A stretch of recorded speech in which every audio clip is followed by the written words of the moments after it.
Hello అండి. Sir, Telegram. గుండె గతుక్కుమంది రామానికి. సంతకం చేసి టెలిగ్రామ్ చదివి పిడుగుపాటుగా కుర్చీలో కూలిపోయాడు. ఫ్యాన్ గాలికి చేతిలో టెలిగ్రామ్ రెపరెపలాడుతుంది. ముఖమంతా చెమట పట్టింది. ఏం జరిగింది అంటూ రామం చుట్టూ అప్పటికప్పుడే కొలీగ్స్ నలుగురైదుగురు పోగయ్యారు. రామం మాట్లాడలేదు. టెలిగ్రామ్ తీసుకుని వాళ్లే చదివారు. నలుగురు ధైర్యం చెప్పి రామంను బాస్ దగ్గరికి పంపారు. వెళుతూనే టెలిగ్రామ్ బాస్ ముందుంచాడు రామం.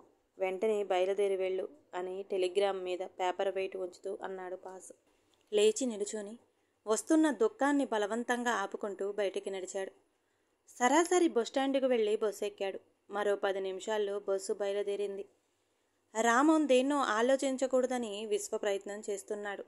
కానీ అదే మాటి మాటికి అన్నయ్య స్కూటర్ యాక్సిడెంట్ ఏమైందో కొంపదీసి భగవాన్ ఆలోచించలేకపోయాడు. తలంతా భారంగా ఉంది. హృదయం అంతా ఎందుకో ఎడతెగని మదన పడుతుంది. ఆ స్కూటర్ అది జ్ఞాపకం రావడంతోనే రామం ఒళ్ళంతా కంపించిపోయింది. అన్నయ్యకు ఏ ఆపద కలగనీకు భగవాన్ అని మనసులోనే ప్రార్థించాడు. బహిర్గతంగా అన్నయ్యకేమీ జరగదనే నమ్మకం కలుగుతుంది. కానీ మనసు పరిపరి విధాలుగా పోవడమే కదా దాని పని. ఎక్కడో బస్సు ఆగింది. పలానా చోటని రామానికి గుర్తు రాలేదు. ఎవరో అబ్బాయి తన తమ్ముణ్ణి టిఫిన్ తినమని బ్రతిమలాడుతున్నాడు. అతని తమ్ముడు మారాన్ చేస్తున్నాడు. అన్న బ్రతిమలాడుతూనే ఉన్నాడింకా. తమ్ముడు మరీ మొండికెత్తాడు. ఇంకా ఏమో కబుర్లు చెప్పి తినిపించాలని ప్రయత్నిస్తుండగానే బస్సు కదిలింది. ఆ దృశ్యం దూరమైంది. భారంగా నిట్టూర్చాడు రామ. అచ్చం ఇలానే తన అన్న తనకు 3 ఏళ్ల వయసులో. ఊహ అప్పటి నుంచి ఇప్పటికీ ఎప్పటికీ ఎప్పటికీ బాధగా గొణుక్కున్నాడు లోపలే. ఒక్కసారి రామం ఆలోచనలు గతానికి మళ్ళాయి. తను స్వయంగా జ్ఞాపకం ఉంచుకున్నవి, తను మరీ తెలియని వయసులో చేసినవి, అన్నయ్య చెప్పగా విన్నవి వరుస క్రమంలో పేర్చుకొని ఒక్కొక్క పేజీ తిరగేయసాగాడు. రామాన్ని చాలామంది దురదృష్ట జాతకుడు అనేవారు. అలా అనని వాడు ఎవరైనా, అలా అంటే సహించని వాడు ఎవరైనా ఈ ప్రపంచంలో ఉన్నారంటే అది రామం అన్నయ్య సత్యం ఒక్కడే. ఇన్నేళ్లు బ్రతుకుతామని, బ్రతకడానికి మాకు హక్కుందని వాదనకు దిగడంలో అసలు అర్థం లేదు. జీవితానికి వయసు పరిమితం లేదు. కానీ మానవుడి జీవితం అశాశ్వతం కావటం వల్ల ఏనాడో ఒకనాడు అది మట్టిలో కలియక తప్పదు. అటువంటప్పుడు ఒకరి మరణానికి ఇంకొకరు కారణమనడం అర్థం లేనిది. రామం పుట్టిన 3 ఏళ్లకే తల్లిదండ్రులు చనిపోతే వీడొట్టి నష్టజాతకుడు. వీడు పుట్టిన వెంటనే తల్లిని, 3 ఏళ్లకు తండ్రిని మింగేశాడు. వాళ్ళు చనిపోవడానికి రామమే కారణం అనే మాట జ్ఞానం తెలియని రామంలో రేకెత్తించిన బాధ, క్షోభ అనుభవించింది రామం అన్న సత్యం మాత్రమే. రామం అంటూ 3 ఏళ్ల రామాన్ని, తల్లిదండ్రులు లేని రామాన్ని గుండెలకు గాఢంగా హత్తుకున్నాడు సత్యం. అనురాగానికి, ఆప్యాయతకి బాహ్య చిహ్నంగా సత్యం కార్చే కన్నీళ్లను రామం చిట్టి చేతులు తుడిచివేయడంతో మమత అనేది మరో మెట్టు పైకి వెళ్ళింది. అందుకే అన్నదమ్ములిద్దరికీ ఒకరంటే మరొకరికి ప్రాణం, సర్వస్వం కూడా. అందరాని దైవాన్ని అందుకోవాలని ప్రయత్నించే కన్నా అందుబాటులో ఉన్న కర్తవ్యాన్ని గుర్తించడంలో జీవితానికో హాయి ఉంది అనేవాడు సత్యం. ఈ మొలకను నీరు పోసి మొక్క అయ్యేటట్లు చేయాలి. ఈ చిన్న మొక్క చెట్టుగా మారి పూలు కాయాలి, పళ్లతో నిండిపోవాలి.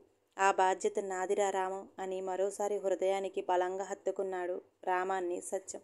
తల్లి చనిపోయిన నాటికి సత్యం స్కూల్ ఫైనల్ పాస్ అయ్యాడు. పరిస్థితులకు తల వగ్గక ధైర్యంగా నిలబడగలిగాడు. తన భవిష్యత్తుకు ఒక్కో మెట్టు నిర్మించుకుంటూ తమ్ముడు రామాన్ని వృద్ధిలోకి తేవాలనే బలీయమైన కాంక్షతో ముందుకు సాగాడు. ఫలితంగా విశాఖపట్నంలో ఉద్యోగం దొరకటం సంభవించింది. తమ్ముడితో సహా బయలుదేరి విశాఖపట్నం చేరుకున్నాడు. ఒక వంక ఉద్యోగం, మరో పక్క తమ్ముడి పోషణ బాధ్యత, రెండూ నెరవేర్చుకోగలిగాడు. అప్పటికి రామానికి 3 ఏళ్ల వయసు. రామానికి 5 ఏళ్లు వచ్చిన వెంటనే స్కూల్లో చేర్పించాడు. ఆ వేళ ఆదివారం. సత్యం రామాన్ని ఒళ్ళో కూర్చోబెట్టుకుని కథ చెబుతున్నాడు. రామం స్నేహితుడు సూర్యం వచ్చాడు హుషారుగా. చేతిలో ఇన్ని చెకోడీలు ఉన్నాయి. రామానికి 2 అందించాడు. ఈవేళ నా పుట్టినరోజు రామం. మా అమ్మ చేసింది. నీ పుట్టినరోజు ఎప్పుడురా? అసలు మీ అమ్మ ఏదిరా అని అడిగాడు. అమ్మంటే ఎవర్రా? అమాయకమైన ప్రశ్నకు పకపకా నవ్వాడు సూర్యం. సత్యం ఉలిక్కిపడ్డాడు. సూర్యం ఇంకా ఏదో అంటూ తుర్రుమన్నాడు. సత్యం వాడి మాటలకు విచితులయ్యాడు. మన అమ్మ మనల్ని వదిలిపెట్టి ఆ దేవుడి దగ్గరికి వెళ్ళిపోయిందిరా. ఇక తిరిగి రాదు ఈ జన్మకు.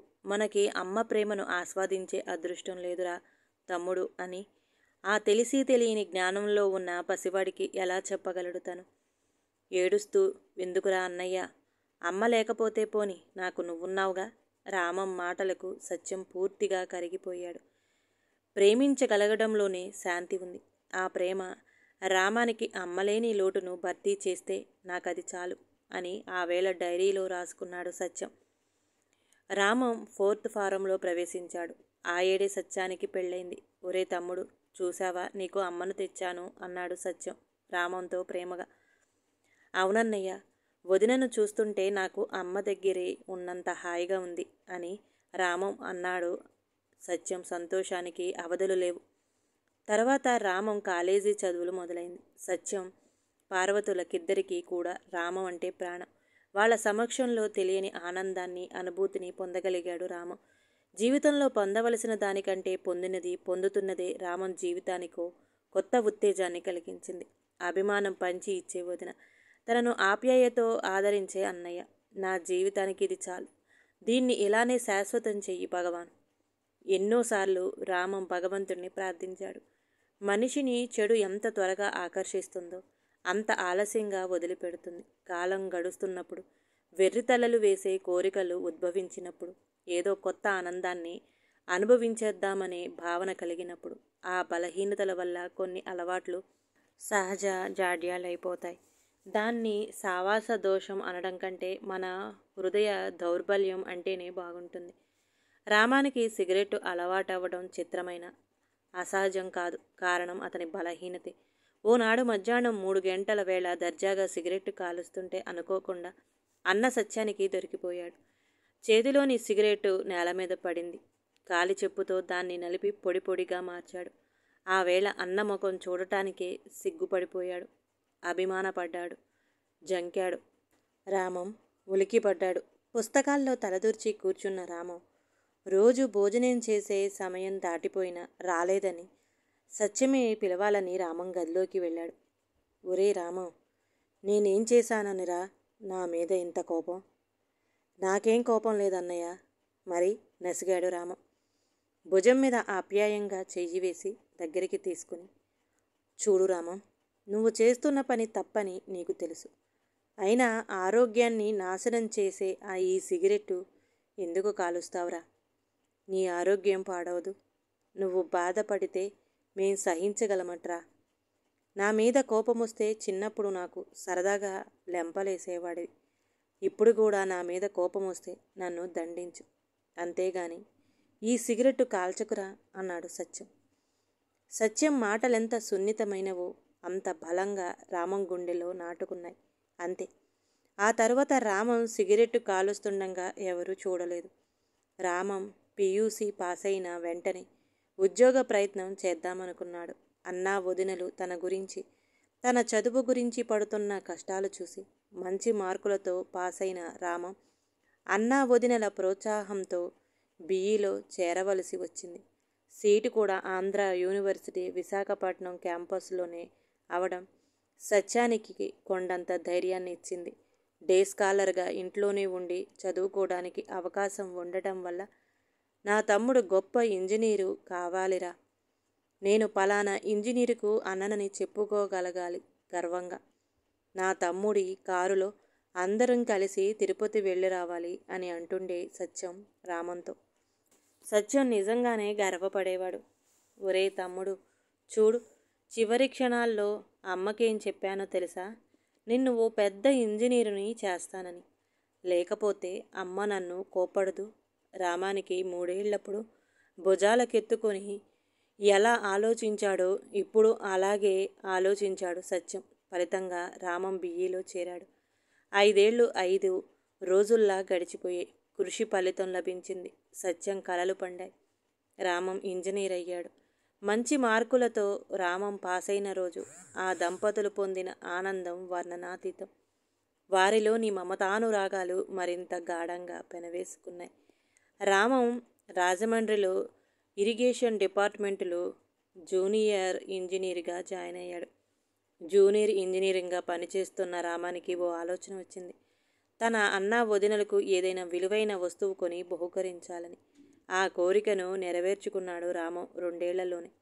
అన్న సత్యానికి ఒక స్కూటర్ కొని ఇచ్చాడు. ఏమిట్రా ఇది తమ్ముడు అన్నాడు సత్యం. నా సంతోషం అన్నయ్య అన్నాడు రామం. అంతే.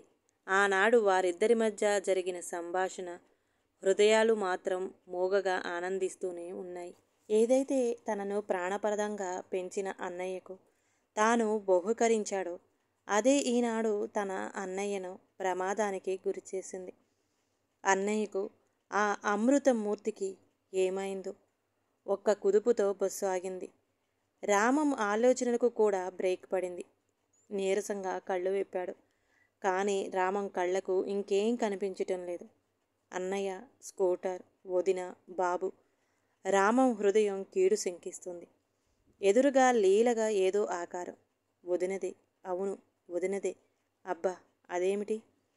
తెల్లచీర, బొట్టు లేదు, కళ్ళల్లో జీవం, కదలికలో చైతన్యం లేదు. ఎంత ఏడ్చిందో. వదిన, వదిన.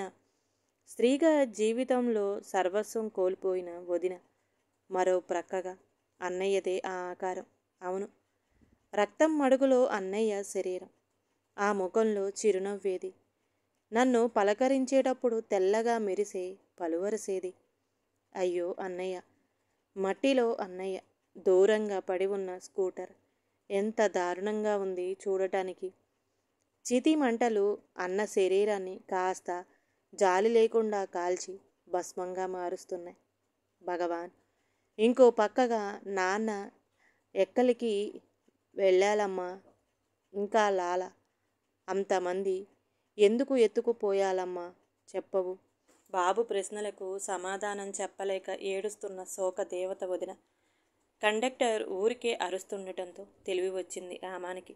గుండె దడదడలాడింది. అచేతనంగా బస్సు దిగి ఇంటి ముఖం పట్టాడు. ఇల్లంతా నిశ్శబ్దంగా ఉంది. బిక్కు బిక్కుమంటూ ఉంది. ఏం జరిగిందోనని కలవరపడుతూ లోపల అడుగు పెట్టాడు రామ. హాస్పిటల్కి వెళ్ళు బాబు. మరో అద్దెకున్న ఆవిడ ఆ మాట చట్టుకున అనేసి లోపలికి వెళ్ళిపోయింది. ఏమిటిది? అన్నయ్యకి ఎలా ఉంది? ఏం జరిగింది? మనసులోనే బాధగా గొణుక్కుంటూ హాస్పిటల్కు దారి తీశాడు రామ. ఎమర్జెన్సీ వార్డు వైపు నడిచాడు. అక్కడ బాబు బెంచి మీద నిద్రపోతున్నాడు. అన్నయ్య, వదిన. తడబడుతూ వెళ్ళి బాబు పక్కనే కూర్చున్నాడు. అటువైపుగా హడావుడిగా వెళుతున్న నర్సుని అడిగాడు. సిస్టర్, మా అన్నయ్యకి ఎలా ఉంది? తెల్లబోయింది నర్సు. అదే, ఆయన స్కూటర్ యాక్సిడెంటు. నర్సు ముఖం పాలిపోయింది. సారీ సార్ అంటూ నర్సు వెళ్ళిపోయింది. రామం కుప్పలా కూలిపోయాడు. పావుగంట తర్వాత నెమ్మదిగా తేరుకున్నాడు రామం. అన్నయ్యను నేనే హత్య చేశాను. వదిన జీవితాన్ని నాశనం చేశాను. వదిన జీవితంలోని వెలుగుల్ని నా చేతుల్లో దూరం చేశాను. ఛీ, నేనెంత పాపిష్టివాణ్ణి. నన్ను ఇంతవాణ్ణి చేసిన అన్నయ్య జీవితాన్ని మన్నుపాలు అవడానికి కారణం నేనే. ఈ అనర్థానికి బాధ్యుడిని నేనే. వదిన, అన్నయ్య స్కూటర్ మీద వెళుతుంటే కన్నుల పండుగగా చూడాలని కలలు కని చివరికి నా కోరికకు అన్నయ్యను బలి చేశాను. నాకు శిక్ష ఏమిటి? భగవాన్, నన్నెందుకీ దారుణ చిత్రహింసకు గురిచేశావు? ఇప్పుడు వదిన ముఖం ఎలా చూడగలను? కారే కన్నీటిని తుడుచుకోలేదు. 3 ఏళ్ల బాబు మీద రామం కన్నీరు పడింది. బాబు నిద్రలేచాడు. కళ్ళు నలుముకుంటూ లేచి కూర్చున్నాడు. బాబు గుండెలకు బలంగా హత్తుకున్నాడు రామం బాబుని. తనను ఇలాంటి స్థితిలోనే అన్నయ్య తిరిగి జ్ఞాపకం రావడంతో ఒక్కసారి తిరిగి విద్యుత్ ఆఘాతం తిన్నట్టయ్యాడు. నీరసంగా బెంచి మీద వాలిపోయాడు. అచేతనంగా తెలివికి వచ్చేసరికి బెడ్ మీద ఉన్నాడు. డాక్టర్ అంటున్నవి ఏవో అస్పష్టంగా వినిపిస్తున్నాయి. మానసికంగా బాగా దెబ్బతిన్నాడు. ఎలా మారిపోతాడో చెప్పలేం. ఆ క్షణంలో తనేమైపోయినా ఇబ్బంది లేదు. కానీ తను బ్రతకాలి. బాబు కోసం తను బ్రతకాలి. తనకు ఏమీ జరగకూడదు. నీరసంగా కళ్ళు మూసుకున్నాడు. తల పగిలిపోతుంది. చేత్తో తల పట్టుకుందామనుకొని తల పైకి చెయ్యి పోనిచ్చాడు. చేతికి కట్టు తగిలింది. అర్థం కాలేదు ఏం జరిగిందో. ఇంతలో ఓ డాక్టర్ తన ముందుకు వంగాడు. ఎలా ఉంది అడిగాడు. అన్నయ్య అక్కడ. మీరు కొంచెం విశ్రాంతి తీసుకోండి, తర్వాత చూద్దురు గాని. పరిస్థితి ఊహించగలిగాడు రామ. ఆ సాయంత్రమే అన్నయ్యకి లోకంతో శాశ్వతంగా రుణం తీరిపోయింది. ఈ ఇంట్లో ఇక మిగిలిందేముంది అనిపించింది. బాబును భుజాన వేసుకు పచార్లు చేస్తున్న రామానికి గోడవారనున్న స్కూటర్ కనపడింది. అంతే. బాబును కింద కూర్చోపెట్టాడు.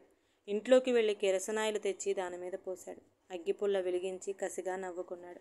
జీవితానికి కొంత ఆనందాన్ని, హాయిని ఇవ్వగలమనుకున్న నువ్వు మంటలు రేపి నా అన్నయ్య జీవితాన్ని మింగావు. చావు అన్నట్టుంది ఆ నవ్వు. స్కూటర్ కాలిపోతుంటే వెర్రి ఆనందం వేసింది రామానికి. తన కసి తీరింది. తన ద్వేషం చల్లారింది. వదినను ఓదార్చలేడు తనకు ఆ శక్తి లేదు. బాబు కోసమే తను బతకాలి. లేకపోతే ఈ జీవితాన్ని అర్థం లేదు.